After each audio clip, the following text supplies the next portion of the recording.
de l'Antiquité au Moyen-Âge, c'était des volontaires. Donc c'était un métier, hein, et puis après, petit à petit, il y en a plus. Donc à partir du XVe siècle environ, plus personne ne pouvait Venise est la première idée de mettre des prisonniers sur les galères pour ramener. Et après ça s'est développé. Sous François Ier, il y a eu 600 Vaudois du Luberon qui sont partis aux galères. Après il y a eu les Huguenots également. Et puis ils prenaient un peu dans les prisons de France, il y a tout le monde qui allait aux galères en fin de compte. Pour vous donner une idée, en 1700, vers 1700, il y avait 12 000 galériens. Marseille, c'était quand même énorme. 12 000 12 000 pour une population entre 75 et 90 000. Ouais, ok. Voilà, donc c'était vraiment une proportion énorme. Donc là, je vous ai montré les... Alors, dès le début, les Phocéens ont créé un port de guerre et ils étaient très réputés pour ça. Ils ont aidé la République romaine pendant la guerre de Carthage. Donc il y avait déjà, on le sait, une fabrication de galères. Elle était à peu près au niveau, à ce niveau-là du port. Ils ont retrouvé des traces. Par contre, on n'a jamais retrouvé, pour l'instant, des traces d'un arsenal romain.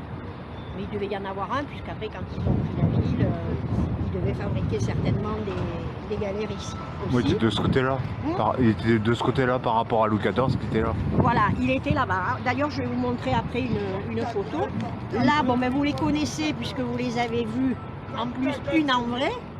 Donc, une panthécontaire et une trirème romaine. Alors, on verra que par rapport aux galères de Louis XIV, il n'y avait pas beaucoup de changements en fin de compte.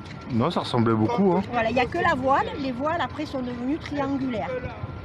Mais sinon, bon... Puis très petite surtout, puisqu'il servait des rames. Eh oui, tout à fait. Mais j'étais surpris quand je l'ai vu cette galère, enfin ce truc. Mais c'est vrai que c'est grand. Et après on s'imagine, quand on les voit tous, comment dire, côte les rames, ils devaient vraiment pas avoir beaucoup de place. Ben non, surtout qu'ils étaient à plusieurs par rame. Ouais. Il fallait ramer vraiment dans le bon sens et au rythme. Donc ce qu'on a retrouvé de romain, ben, c'est en fin de compte la corne du port, hein, au jardin de vestiges, et les dolias. Donc les dolias, ça tu sais ce que c'est? Non. Si, on y était derrière là-bas, au dock romain. En fin de compte, c'est les grosses jarres. Ah oui, d'accord, ok, ah oui, oui. Qui pouvaient contenir entre 1000 et 2000 litres. Ça y est. Voilà. Donc, en fin de compte, il y avait des bateaux. Sur les bateaux, il y avait des dolias. Ils arrivaient sur le quai et avec soit une pompe une vis d'Archimède, soit avec une pompe, ils transvasaient les liquides. Donc ici, vous avez une photo, ben voilà, c'est ça. Et ici, vous avez la maquette donc du... C'est celle que tu as mise sur le truc, et c'est pas la maquette qui est au musée des... Oui. C'est la maquette. Ça, je me dis, c'est vrai, ici, musée de l'histoire de Marseille. Ouais. Et ici, donc, c'était ici la construction, en fin de compte, navale grecque, c'était dans des Ah, mais c'est pas à Marseille, il n'y a pas le pharo. Ah ben là, on aurait les pieds dans l'eau, hein, si c'était à l'époque. Vaut mieux pas à cette époque-là. Donc, il y a eu, en fin de compte, d'Arsenal, 2300 ans d'histoire. Donc, en fin de compte, il y a eu 2300 ans d'histoire de port de guerre à Marseille, jusqu'au départ des galères. Donc, la plaque de commémoration, vous l'avez vu déjà? Oui. Ben, elle est là. Bon, il faut aller la voir. Allez. Oui. Quoi qu'avec le vent. Oui, mais bon, le soleil, ça réchauffe la toile. Voilà, et c'est vrai que c'est une plaque qu'on remarque rarement. En général, il y a beaucoup de monde qui la rate parce que bon, ben, elle n'est pas très visible. Donc on va commencer. On va aller vers la place du Général de Gaulle.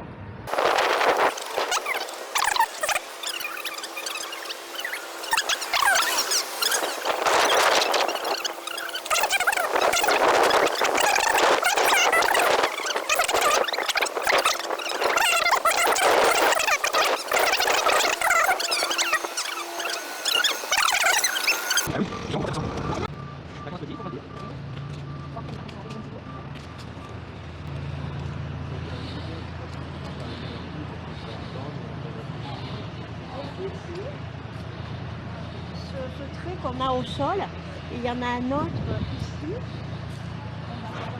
Là, il y a les plaques là. Hein? Il y a les plaques. Ah ouais, il y a la plaque, ça j'ai vu. Il y en a deux. Vous l'avez Ouais. vu ça? Ça oui. Ça me revient. En fin de compte, c'était Le mur d'enceinte. Ouais, le mur d'enceinte de la ville s'arrêtait ici. Et il a été rebâti, enfin démoli pour aller plus loin du temps de Louis XIV. C'est Louis XIV qui a agrandi la ville. Donc là, moi je vais commencer à vous parler de l'arsenal au XIIIe siècle et jusqu'au XVIIIe. Mais bon, je ne vais pas tout vous expliquer à fond. Donc là, vous savez, bon, la ville, quand en 1666, Louis XIV l'a agrandie, elle est passée de 67 hectares à 195 hectares. Ce qui fait quand même énorme, parce que jusqu'à Mais présent, 3 fois. jusqu'à ce moment-là, elle était quasiment restée dans ses murs antiques. Elle n'avait pas vraiment bougé, et il a fait ça en 20 ans. Donc là, donc ici vous avez un plan de 1591. Donc on voit la ville, hein. Bon là il y a le port. On voit la ville qui est restée quasiment dans ses remparts. Et là vous avez un plan de 1743 où on voit l'agrandissement. Donc en fin de compte, pour ceux qui connaissent, ici vous avez le boulevard des Dames, le cours Lyoto, faire des repères, et le boulevard de la Corderie. Ok. Voilà. Et ici, ce qu'on voit ici, c'est l'arsenal de Des Louis galères. XIV. Et le couvent, c'est là alors. Pardon? Le couvent. Il a été démoli le couvent. Oui. Ah, pour faire l'arsenal. Oui, il a été, les Bernardines, elles ont vendu. Ils n'ont pas été un moment mitoyen. Non. Non. Non, non. Enfin, au tout début, oui, parce qu'avant l'agrandissement, le couvent était ici. Il était à la rue Fort-Notre-Dame, en fin de compte. Mais quand Arnoul il a acheté les terres, ben, ils sont partis à Garibaldi. D'accord. Et à Garibaldi, il nous reste la chapelle des Bernardines. Et c'est un des rares couvents qui n'a pas été démoli pendant la Révolution, puisque le lycée-tiers, c'était le couvent Des Bernardines. des Bernardines. D'accord. Voilà. Donc, en fin de compte, l'arsenal partait de l'église des Augustins et allait jusqu'à la rue, bon là, il y a la rue Paradis, aller jusqu'à la rue Sainte et rue Fort Notre-Dame. Pour ça, on va faire le périmètre, on va le voir. Donc, Charles Ier d'Anjou, comte de Provence, fait établir au XIIIe siècle un arsenal. Donc, l'arsenal se situait en fin de compte à l'angle du quai de Riveneuve et quai des Belges.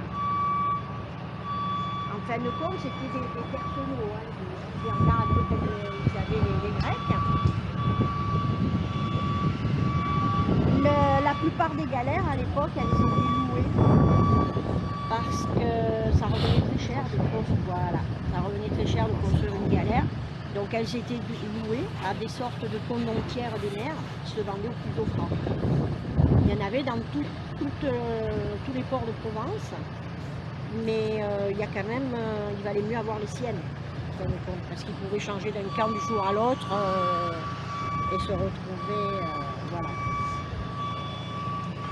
Donc dès que la Provence fut devenue française, ça s'est passé ça en 1481. Louis XI a fait également construire des galères. Et à chaque fois, en fin de compte, il y a un roi d'un coup, je veux dire, il se réveillait, il faisait construire des galères, puis ça tombait dans l'oubli, ça retombait en ruine. Et quelques générations après, hop, ça redémarrait. Il y a, par contre, c'est sous François Ier que là, ça a commencé vraiment à se développer. À l'époque, François Ier, il y avait pour la flotte du Levant 52 bâtiments, dont 17 galères, ce qui est quand même déjà pas mal comme flotte. L'apogée, c'était sous Henri II, avec 40 galères. Et puis après, oui. Et après encore, une nouvelle fois, l'arsenal a été encore abandonné et plus ou moins tombé en ruine. Il faut attendre après Richelieu, qui lui, le premier, a fait une marine de guerre permanente. Et là, alors non, le Richelieu. Richelieu 13. Donc c'était au début du 17e, il y avait 20 galères. Ça a recommencé un petit peu, voilà. Après Richelieu, parce que Marseille s'est toujours rebellé, Richelieu a envoyé les galères à Toulon.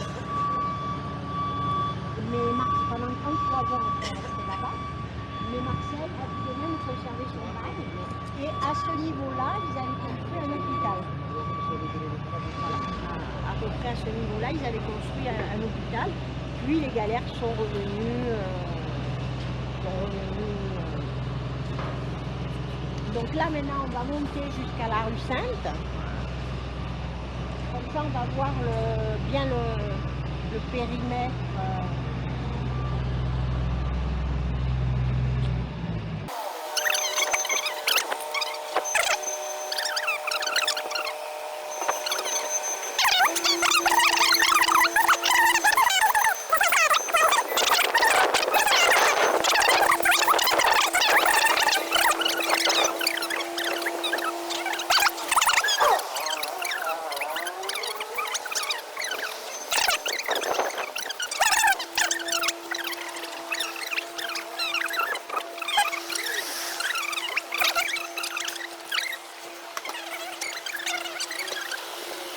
Le faites, mais pensez toujours à lever les yeux quand vous marchez dans les rues de Marseille.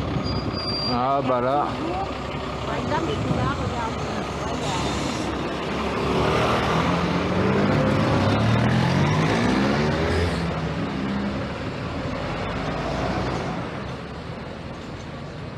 On a une très belle architecture, donc on ne sait jamais vraiment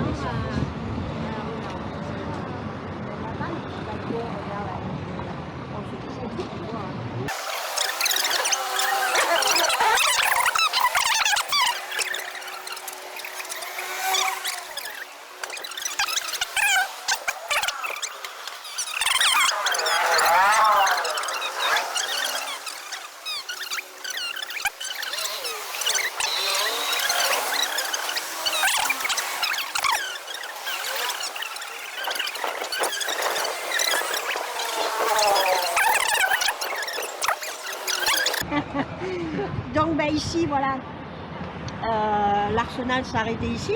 Donc à votre avis, combien il faisait d'hectares? Donc vous avez à peu près, je vous ai dit le périmètre. 10. C'est bon. C'est ça? Ouais, d'abord il a fait 4 hectares et après l'agrandissement. C'est parti. Il me filme en plus, ouais. Donc là je vais vous parler maintenant du 17e. Donc Marseille a toujours été une ville romaine, que ce soit dans l'Antiquité, que ce soit au Moyen-Âge et sous Louis XIV, et même après pendant la Révolution, ils sont toujours allés à contre-courant en fin de compte. Tandis que les autres disaient blanc, eux ils disaient rouge, ou vice versa. Donc Louis XIV est rentré à Marseille en 1660 par une brèche qu'a fait le duc de Mercœur dans les remparts. Ça paraît de la fronteuse à l'époque. Et là, il a vu le potentiel du port. Donc, il a décidé de construire un arsenal. Et il nous a fait cadeau également du Fort Saint-Jean et du Fort Saint-Nicolas. Et il a dit une parole célèbre, Louis XIV, au moment de la construction du Fort Saint-Nicolas. Il a dit: les Marseillais ont leur bastide, moi j'aurai la mienne. En parlant du Fort Saint-Nicolas. Et les canons, ça en principe tout le monde le sait, les canons étaient dirigés Vers la ville, ouais. Donc en 1662, la France possède 6 galères. Il y avait, autant dire, quasiment rien. La durée d'une vie d'une galère, c'est entre 12 et 15 ans. Donc c'est vrai que ça faisait peu de temps et très cher en entretien. Et Colbert décide, le roi, à royaliser les galères autant que les vaisseaux. Donc Louis XIV devient maître de... Les bâtiments sont très simples. On voit l'ampleur, on voit que ça prenait vraiment tout le temps. On voit l'ampleur de l'arsenal. Et ici, vous avez une galère. Alors c'est la Réal. Et comme on le voit, il n'y a pas beaucoup de différence avec les trirèmes et les panthécontaires de l'Antiquité. Hein. Et dans la marine, la première réale, on pense qu'elle a été faite sous le règne de François Ier.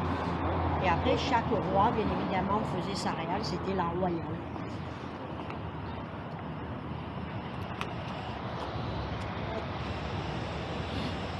Donc Louis XIV, ben, il a royalisé sa marine. Nicolas Arnoux est le intendant, et c'est à lui qu'on doit l'agrandissement de la ville que je vous ai montré tout à l'heure. C'est lui qui a vraiment voulu cet agrandissement, que ce soit de l'arsenal et de la ville. Donc l'arsenal, il commence en 1665 et il est agrandi jusqu'en 1690. Donc ça a mis quand même pas mal d'années avant donc, tout à fait. Vers 1700, il y avait 40 galères.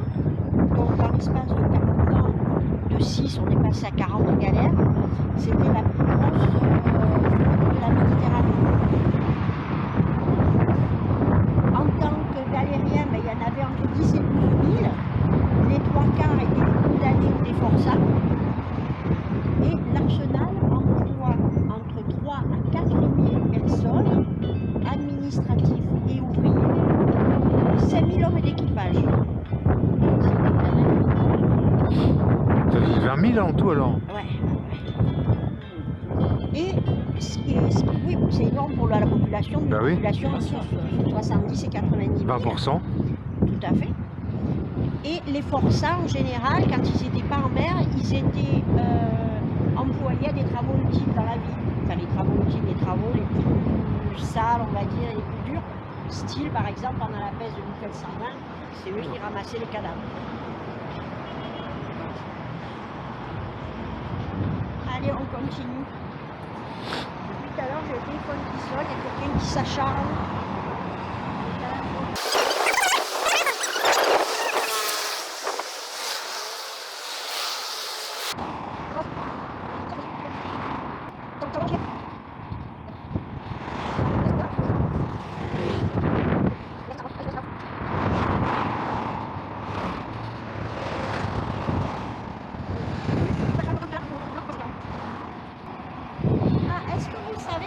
Ça a été appelé, du coup, tu vois, je le vois, ça m'est basé.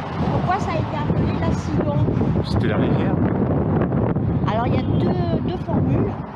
C'était soit, ça voulait dire marais salant, en grec, puisqu'il y avait la partie jusqu'à la place du Général de Gaulle, c'était un marécage. Ou alors, il y avait la source, qui existe toujours à l'église des Hercules, qui s'appelait la Sidon.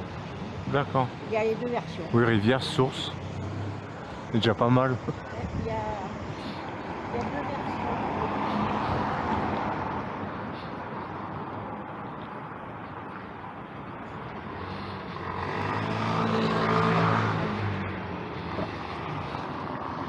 Bah, c'était la calanque du Lacidon. Oui, ben, c'est les Grecs qui l'ont nommé comme ça, et dans les écrits anciens, elle est nommée la Sidon. C'est comme Massalia, on ne sait pas jusqu'à aujourd'hui pourquoi Massalia. Ils n'ont jamais trouvé l'étymologie du mot. Alors j'ai lu des trucs les plus parfelus les uns que les autres. Donc du coup j'en parle pas parce qu'il y a des dizaines de possibilités, il n'y en a aucune.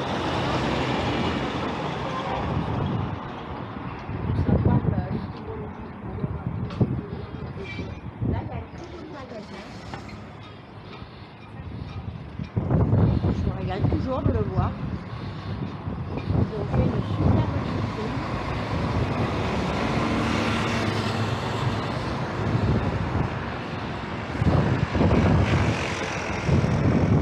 Elle est belle cette vitrine, je crois que c'est pas de là. Ça allume ta caméra? Comment? Tu veux dire ça allume ta caméra? Bah, en principe, ça fonctionne. Je sais pas, on verra à la fin. Alors, j'aurai des morceaux de film. Merci pour toutes les infos. Ouais, j'écris pas.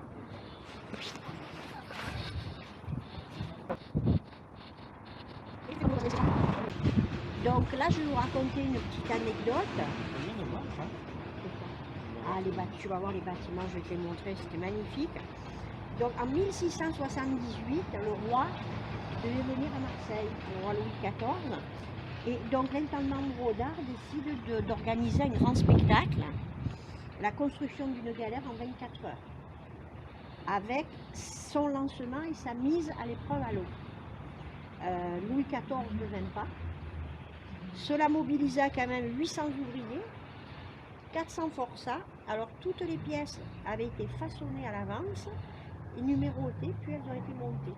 Donc, malgré l'absence de Louis XIV, ça a quand même eu lieu. Il y a un tableau qui le commémore. Alors bon, il y avait quand même l'intendant, il y avait l'amiral de la flotte, à l'époque c'était Vivonne, etc. Et les galères étaient construites sous des espèces de hangars. Voilà. Ikea, à l'avance. À l'avance. C'est eux qui ont créé Ikea. Donc l'Arsenal, c'était vraiment une ville dans la ville. Il y avait des ateliers, il y avait des charpentiers, des forgerons. Bon, il y avait bien évidemment les forçats qui logeaient, mais il y avait de boulangeries, de boucheries. C'était quand même énorme. On peut voir ici un plan de l'Arsenal. Donc nous, on est ici, à peu près. Non, on est là, nous. C'est ça. Là, on est là. C'est ça. Et donc là, il y a le quai de Riveneuve et on voit bien les formes, ce qui explique la rue du Plan Fourmiguet qui est en U. Voilà. Parce qu'en fin de compte, ils avaient fait un canal qui permettait de livrer les marchandises. Sur l'arrière. Et ici, c'était très bien leur système parce que là, ils mettaient des rondins, Ils ouvraient. ils asséchaient, Voilà. ils construisaient en cale sèche et quand ils enlevaient, la galère pouvait partir à l'eau. Donc ici, il y avait Je sais pas si je l'ai aussi bien que ça. la maison de l'intendant. Attends, je te la mets au soleil peut-être? Non, pas Non, plus. c'est bon là? Et- Donc là, il y avait la maison de l'intendant. Et Arnoul, à l'époque, il a fait construire la maison du roi, puisqu'il fallait toujours avoir une maison du roi au cas où ils viennent. Et, Elle était là, non? ouais, et les Marseillais, on disait que le jardin qui avait été fait pour la maison du roi pouvait rivaliser avec le château de Versailles. Ils n'exagéraient pas déjà, tu vois, les Marseillais à l'époque. Oui. Donc au XVIIIe siècle, la marine à voile a pris le dessus. Donc c'était en fin de compte, c'était la fin des galères. Il n'y avait plus besoin de galères. Il y a eu le départ des 6 dernières galères à Toulon en 1748. L'Arsenal a continué d'exister pendant environ 30 ans. Il servait d'entrepôt, il servait de caserne. Et il a été vendu à la ville en 1781. Et là, la ville s'est empressée de démolir tous les bâtiments et lotir pour construire des maisons. Malheureusement, je vais vous montrer les bâtiments. Donc là, c'est une vue de Vernet. Donc on voit, bon je l'ai agrandi à mon maximum la photo. Il faudrait que si un jour tu vas à Versailles, non, il est au Louvre. Il est au Louvre à Versailles, le tableau, je m'en rappelle plus. Louvre. Au Louvre il est? Je crois qu'il est au Louvre. Il faudrait agrandir la photo, tu vois, pour bien qu'on voit les bâtiments. Et donc ça, on voit que ça prenait vraiment tout le quai. Bien sûr. Bah, on le voit là. Et là, c'est la partie en fin de compte qui est ici. Qui était ici. Voilà. Mais non, ça c'est la partie qui est au bout du port. Parce qu'il y a le Fort Saint-Jean là. Oui, c'est la partie qui est là. Non, là. Non, le Fort Saint-Jean, il est là-bas. Oui, là. Eh bien, là, c'est ce quai ici. C'est le quai de Riveneuve. Ah oui, là. Ça, oui, d'accord. Ça, Oui, c'est oui. le quai de Riveneuve. Et non, ça c'est la partie de devant là. Et ça, c'est le quai des Belges. Qui a les Belges. Voilà. Là, il y a un croquis du pavillon de l'horloge. De toute façon, c'était du Louis XIV, donc il faut s'imaginer très ostentatoire, somptueux. Et là, on voit bien les formes avec les palissades en rondin. Ah ouais, elle est sympa celle-là aussi, j'ai jamais eu non plus. On va y arriver.